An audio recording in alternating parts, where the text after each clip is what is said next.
Hello and welcome to FPL Mate, your best mate for Fantasy Premier League content for the 2020-21 season. My name is Dan and today we're going to be doing a Game Week 21 team selection video and going over my scores from Game Week 20, which I actually did not too bad in the end. We're also going to talk about my transfer plans going forward and also who am I going to be captaining this week? Because there's not going to be time for a captain's video this week, so I'm going to have to talk about it a little bit in this video. I'm afraid, guys, I've got to pack it all into one video, which is absolutely fine by me.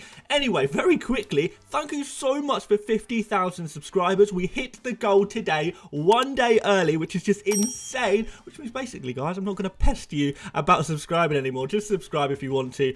Don't if you don't.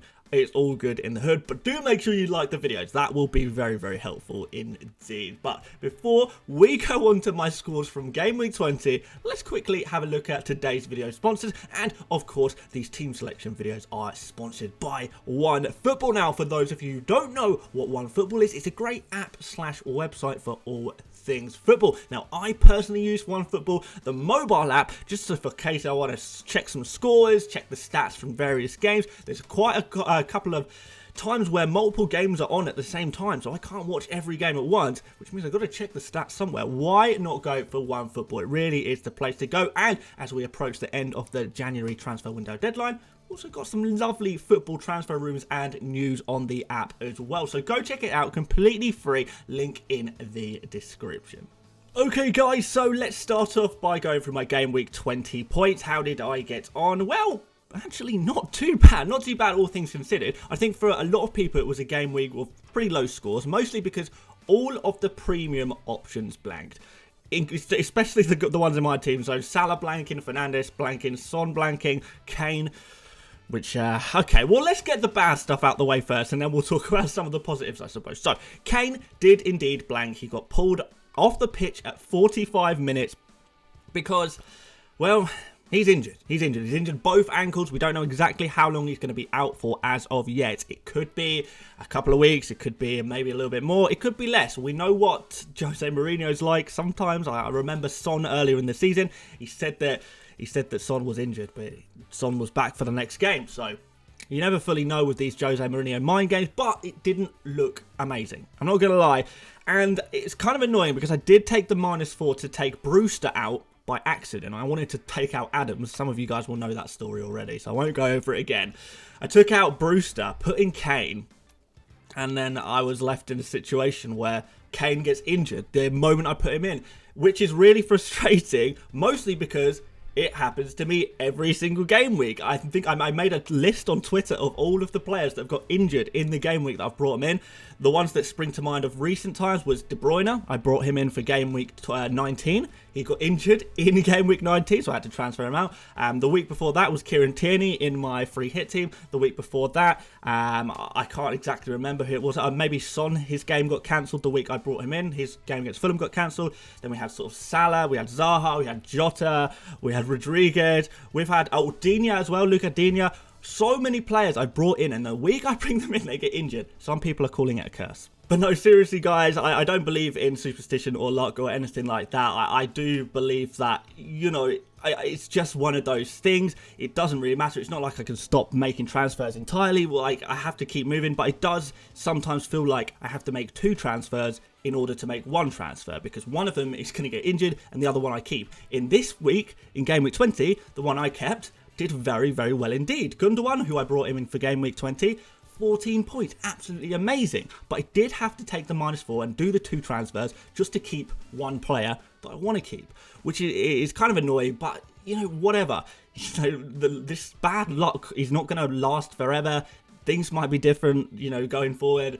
You just keep moving, don't you? You just keep moving when you know, life hits you with this kind of stuff, and FPL hits you with this kind of stuff. I know you guys are going to want to talk about the Bamford captaincy. I did want to take a risky differential captain.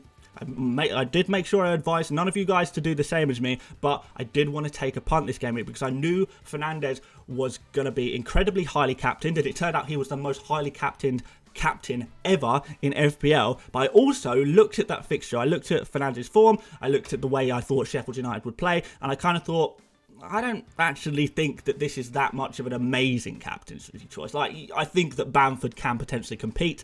Turns out that neither of them did anything. Bamford got hooked after 59 minutes, which is just so frustrating. Bamford missing big chances as we can't expect him to do. But he also, there was a couple of opportunities for his teammates to square the ball across for him for an easy tap in for Bamford. Those didn't happen either. Whatever, it's fine. It's unlucky. We go again. There was a risky captain to begin with, and it didn't pay off. But then again, if I went for Bruno Fernandes, that wouldn't have paid off anyway. So, whatever, it's fine. We move on again. But with the big news, I suppose, in this team that has made it so that this has been a pretty good week, actually, is Rafinha. 13 points. I opted to keep Rafinha last game week. I really wanted to keep him and see what he could do in that fixture against Newcastle. And, well, what do you know? 13 points. Very, very nice indeed. Of course, Cancelo, who we've been hyping up on this channel forever. I've said this guy is, he's a massive hauler. 15-pointer plus haul waiting to happen. I've said that so many times now, you guys would be bored and sick of me saying it over and over again. It's waiting to happen. It's going to happen. It's going to happen. Well, guys, it happened. So well done, guys, who stuck with Cancelo through all of these 6, 7, 8 pointers. We all knew that it was only a matter of time before he got a massive score like this. It's happened. Awesome, guys. It's awesome. And other than that, not really too much interesting happened because all of the big boys blanked. There's nothing really else interesting to say about this team, but we did get, I think something like 90,000 places we've gone up in the leaderboards, which is nice. It's a nice little rank boost. I mean, if we could do that again this week, then that's going to put us in a really good position going forward. So yeah, overall, I've had a bit of bad luck, but it's fine. I'm happy because the decisions that I have made and the players that I have been able to keep that haven't got injured have performed, generally speaking. So I'm reasonably happy, but definitely lots to think about going forward as we think about some transfers and how we're going to shape up for Game Week 21. So let's do that now. So guys, 0.3 million in the bank, 1 free transfer to make. Let's set up and then let's start thinking about transfers indeed. So let's start off in goal as we always do with Emi Martinez. Southampton away. It's not an ideal fixture, and to be honest, I'm kind of not fully convinced by Martinez at the moment. Villa have seemed to be letting in a lot more goals recently than they had done before. Their underlying stats aren't too bad most of the time, but they get these odd games where they kind of really don't do very well, and it's kind of a little bit annoying. And if I was on a wild card, for example, right now, I probably wouldn't be going for Emi Martinez. I do think there's probably better options to go for right now, but it's not a transfer that I'm ever going to make. Goalkeeper transfers, generally speaking, a waste of time and energy in transfers, especially if you've got my luck and they're just going to get injured anyway. Just leave it. Just leave it as it is. There's no real harm there. So we'll move on to defence. We've got Chilwell against Burnley. I did bench Chilwell last game week. In the end, I did think Sofal probably had the better chance of a clean sheet. As it so happened, it didn't so happen. Sofal conceding 2 goals, didn't get an assist, but very easily could have done.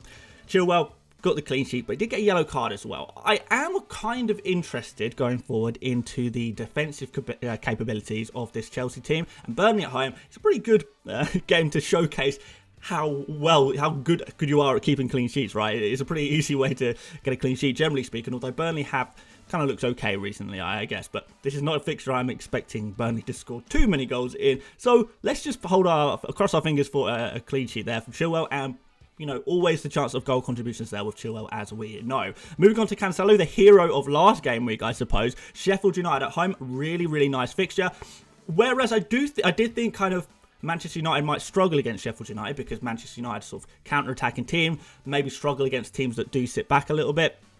Man City, on the other hand, it's not that like that at all. They will, if you let them have the ball, they will play with the ball. They will get creative. They will play these intricate passes. They will do you. They will do you over. And that's why I like this Manchester City kind of team against Sheffield United at home much more than I did last week, Manchester United against Sheffield United. So I do prefer this. Sheffield United, have they got some kind of resurgence after beating, Manchester United? They beat Newcastle, which I don't really, I don't pay too much attention to that. Are they going to come back and hit a team like Manchester City? Absolutely no way. They're in the best form of any team in the Premier League right now by far. They've got it locked down defensively. They've got it locked down attacking-wise. So, Cancelo, awesome to see. The minor consideration is, does he get rotated and rested for this game against Sheffield United and then plays in the midweek fixture? Very, very possibly. But we're going to double up with Stones anyway, so we have got that Manchester City cover. Hopefully both of them play 2 clean sheets. Everyone is happy as Larry, but you never fully know with Manchester City, do you? But either way, it looks good. It looks good there. And, you know, if they both play, very good chance of 2 clean sheets, very good chance of bonus points. And, you know, with Cancelo, very good chance of getting some goal contributions once again. But, yeah, not expecting the same scores as last game week, but you never know. You never know. So moving on into midfield, we're going to start off with Salah, the perpetual disappointment, I suppose. 6, you know, blanks in a row for 12.5 million. It's completely unacceptable, really. You can't invest that much money in a player that is going to blank that many times in a row. It's really not, it's not good. That said, it did look better last game week. You know, Salah, if it wasn't for the disallowed goal, we would actually have a goal contribution from Salah there for the first time in however long. And Liverpool did look a lot better yesterday when I watched them play. They really did against Spurs. So, are we seeing a resurgence from Liverpool? It's going to happen eventually. We knew it was going to happen eventually. Salah is definitely a player I'm just going to hold for this game week, probably for next game week as well. And if it goes bad again, you know, then I'm much more tempted to sell. But it's okay. West Ham conceded 2 goals against Crystal Palace. There could be goals in there for Liverpool. Let's see what Liverpool's team turn up. But I think that a Spurs win is going to give them some real confidence. So Bruno Fernandes next. Arsenal away. This is actually probably going to be a pretty tough fixture for Manchester United. Arsenal obviously beat them.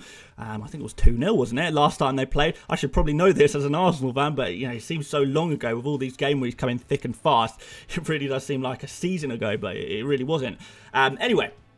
So this is going to be a tough game. It's an away game. And also, Arsenal defensively have just looks really, really good. Not quite Manchester City good, but Arsenal are just not conceding goals whatsoever. Other than, you know, the odd goal against Southampton. But other than that, it's just been clean sheets galore for that Arsenal defence. It really has. So I do think that it's going to be a good game of football, but I don't know if this is going to be a monster haul for any player, really. Arsenal players, Manchester United players, if I had to guess, it's probably going to be something like a 1-1. So, you know, it's okay for Fernandes. I've not been hugely impressed. He's been playing quite deep in midfield, but he's Bruno Fernandes, and he finds his way to get points, and he will find a way to get points in the near future, even if it's not in this game. But anyway, let's move on to Son.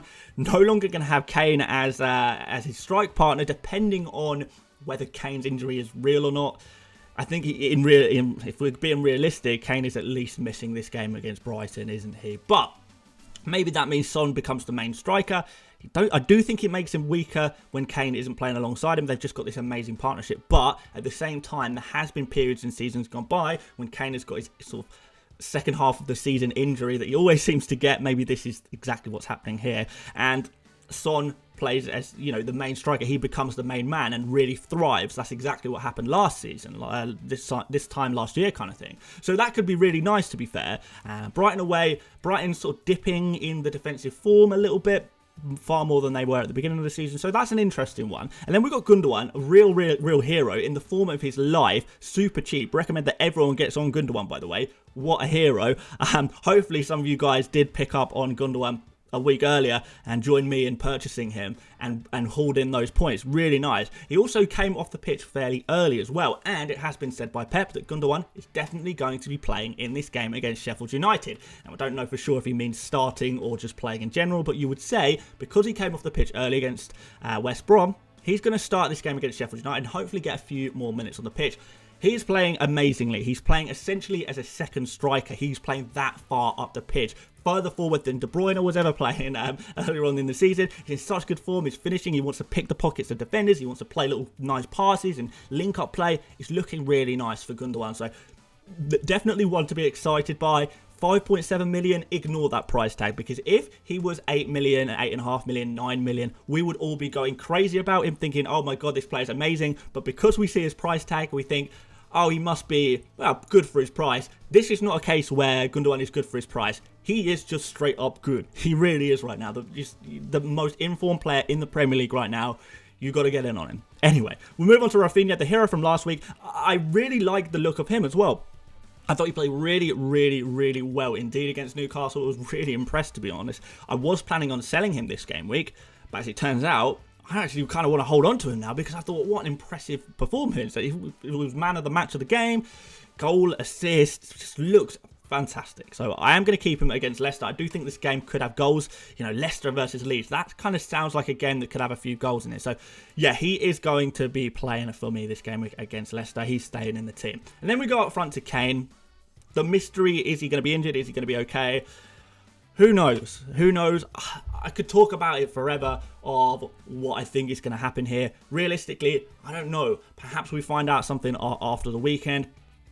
What do I do here? Do I just cash in? Just say, okay, well, I brought him in for 1 game week. He can just go straight back out again. Just forget it. Or do I keep him thinking maybe, okay, maybe if he's only out for 1 or 2 game weeks, I've got enough cover on the bench. Because I'm building for a bench boost anyway, I've got enough cover on the bench to fill in for Kane for a couple of game weeks. And, you know, I'm really targeting game weeks 23, I believe it is, where Tottenham play against West Brom. So I do want Kane for that game week. So if he's going to be back for that game week, then I keep him. I think it's as simple as that. I don't know for sure if he is going to be back. So it's a risk. It's a risk whether I keep him or sell him. Do I stick? Do I twist? Do I buy, sell, keep, or avoid Kane? I don't know, to be honest. I certainly wouldn't be buying him right now, but yeah, I don't know if I'm ready to sell him, if I'm honest. But then, finally, we've got Che Adams up front, home against Aston Villa. Che Adams has been a bit of a disappointment in this team, hasn't he? Ever since I brought him, we know that. He inherited the curse of more pay. Maybe we'll transfer him out and continue the curse with another player. Do I bring more pay back in? That would be a great way to celebrate 50,000 subscribers. Neil Maupay back into the team. I don't think we'll do that. I know a lot of you guys would probably like me to do that, but I don't think so. But anyway, quickly on the bench, we've got Forster, never going to play. Bamford, decent backup to be fair, if Kane is injured indeed and he can't play in this game against Brighton. Leicester away for Bamford. That could be a lot worse in terms of a first substitute, right? That's pretty good. And we've got Sofal home against Liverpool. You never know with this West Ham team. They have kept a few clean sheets recently. I do, you know, you can see there I put for Salah, it's a grey fixture because I do actually think that West Ham can be kind of tricky at times. So we'll see what happens there. And then we've got the ever-present, ever-injured Ferguson, who one day, guys, he will play and we will pop the champagne when Ferguson gets his boots on the ground at Selhurst Park. Believe me, guys. But anyway, quickly, let's just do some transfers. Let's just do them. So this is what I'm thinking. Che Adams is going to be out. We're going to use the 0.3 in the bank to bring in Watkins. That clears my bank. 0 funds left. We're on exact money right now. So really, you know, it's tight. It's tight to the wire here. And hopefully there's no more price changes or, you know, I'm going to have to rush this transfer out tonight. But that's fine. If I have to do that, I have to do that. I'd rather wait for tomorrow just in case there's any late injury news or anything like that. But there we go basically, guys. Watkins is going to fill in for Adams. I do prefer Watkins to Adams statistically.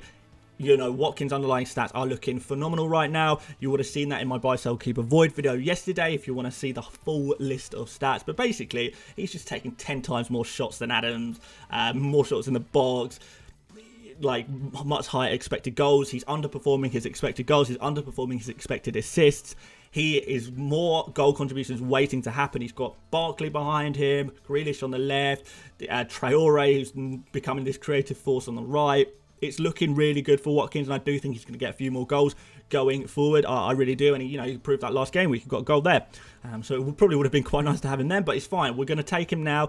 Southampton are really dipping defensively. They're they're in the worst defensive form they've been all season, to be honest, and yeah, I just think there could be a goal or two for Watkins here to be fair. And going forward, I think his fixtures are pretty good in the short term, and then in the medium term, they are really good, really good. There's this period after game week 26 where the fixtures just look phenomenal. Small chance of a double game week for Aston Villa as well in the near future, but I'm not holding out too much hope for that. The most important one is game week 26. That's the big week, isn't it, for the double game weeks and the bench boost and all that jazz. So there you go, guys. Quickly on captains, let's just throw the armband on Gundogan because he's an absolute legend. He's actually genuinely the one I am most leaning towards right now. If not, I would probably go for someone like Cancelo. But I do have that minor worry that Cancelo might be rested for the weekend game in order to play him at full fitness in the midweek game in game week 22. So that's why I'm kind of avoiding Cancelo there. but it's a risk, but he could pay off. Gundogan, I know he's going to play. I know he's going to play in an advanced role. I know he's going to play well because he's in an amazing form. And Sheffield United, I really like this as a fixture far more for Manchester City than I did for Manchester United. Plus, it's a little bit differential still. I think it's actually, you know, he's still only kind of 15% owned Gundogan, which has flown up, by the way. But he's still low enough that captaining him is going to be a real differential. We'll throw the vice captain on Son for now because I do like the look of that as well, kind of seeing how Son does as the main man up front. I'm not ever going to put a vice captain on the same fixture, so let's make sure we separate our fixtures. You know, captain on Gundogan, vice captain on Son, just in case one gets last minute COVID cancelled. We've seen that enough times already this season, haven't we? And that's basically how I'm lining up, guys. And you know, let me know what you think to that. But I think that's probably my best course of action. Please do not tell me. Please don't transfer in Watkins. He's in my team, and I don't want him to get injured, guys. Watkins is going to break the curse. It's fine. He's going to break the curse and he's going to score a hat-trick. It's fine. It's fine. Don't worry about it, guys. But yeah, hopefully you did enjoy this video. Please do leave a like if you did. Please do subscribe if you are new around here.